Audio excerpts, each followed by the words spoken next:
Itinanggi ng dalawang independent contractor ng GMA7 ang alegasyong minolestya nila ang aktor na si Sandro Mulak. Giit nila, hindi sila abuser. Narito ang aking report. Sa harap ng mga senador, mariing itinanggi ng GMA7 independent contractors na sina Jojo Nones at Richard Cruz ang akusasyong sexual abuse na isinampa laban sa kanila ng aktor na si Sandro Mulak. Dahil daw sa mga paratang na ito, nadungisan daw ang kanilang pangalan. Humihiling po kami sa sambayanan na wag niyo po muna kaming husgahan. Iba ko na parang mga convicted na criminals. Kay Sandro, wala kaming ginawang masama sa iyo at alam mo yan sa puso mo. Hindi po namin sisirain ang iniingatan naming pangalan at karera at reputasyon para makapag-abuso o haras ng isang tao. Sa 30 taon daw nilang karera sa telebisyon, kailanman wala raw silang inagrabyado o inabusong katrabaho.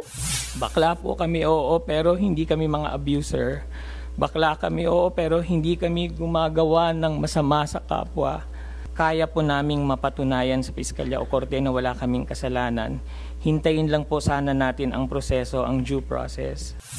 Pero giit ng ama ni Sandro na si Nino Mulak, kung hindi totoo ang akusasyong sexual abuse, bakit daw nagsorry sa kanya sina Nones at Cruz nang pagharapin sila sa bahay ni GMA7 Senior Vice President Annette Gozon Valdez? Did they admit it to you that they did something untoward? When they said sorry, syempre naiintindihan ko yung kwento ng anak ko. Yun na yun? Yun na yun, di ba? Alright. And then they said, akala daw nila okay lang. Paglilinaw naman ni Nones, We did not apologize po. Ang context po is sorry pero wala po kaming ginawang masama sa anak nyo. They were crying, both of them. And they even offered to donate a certain amount to a charitable institution of my choice. Para lang masettle. Is it true that you were offering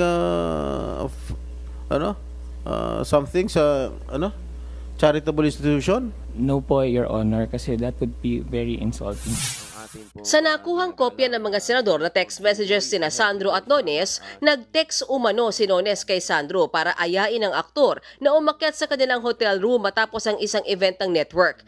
Tinanong daw ni Sandro kung sino-sino ang nasa kwarto at sinabi ni Nones na mag-isa lang siya, bagay na itinanggi naman ng kontraktor. Ang eksaktong text ko po, Your Honor, I'm with Drama Peeps but we're wrapping up na. Your Honor, wala pong invitation, wala pong direct invitation from me, from myself. Siya po yung nagsabi na pwede pa ba akong umatyan.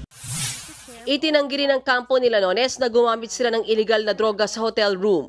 Sa kalagitnaan ng pagdinig, hiniling ng kampo nila Jojo Nones at Richard Cruz na sagutin ang mga tanong ng mga senador sa loob ng isang executive session o closed-door meeting. Detalye na kasi ng kaso ang pinag-uusapan at hindi raw ito dapat inilalabas sa publiko, lalo't ongoing pang investigasyon ng mga otoridad. Matapos ang mahigit isang oras na executive session, kumbinsido ang ilang senador na malakas ang ebidensya kaugnay sa reklamo ni Sandro laban sa dalawang kontraktor. Tunay po na sa tingin po namin, meron pong kaukulan na dahilan para ma-file yung kaso. Pero siyempre po, katulad po ng sinasabi namin, hindi naman kami korte. Magdedesisyon ngayong linggo ang National Bureau of Investigation kung maghahain sila ng kaso laban kina Nones o Cruz. Balak naman ng Senado na ituloy ang pagdinig sa Huwebes. Magdedesisyon din ang magulang at doktor ni Sandro kung pwede na siyang padaluhin sa susunod na hearing dahil sa kanyang kondisyon. Mga kapatid, may Anlos Baños po. Huwag magpahuli sa mga balita at impormasyong dapat ninyong malaman.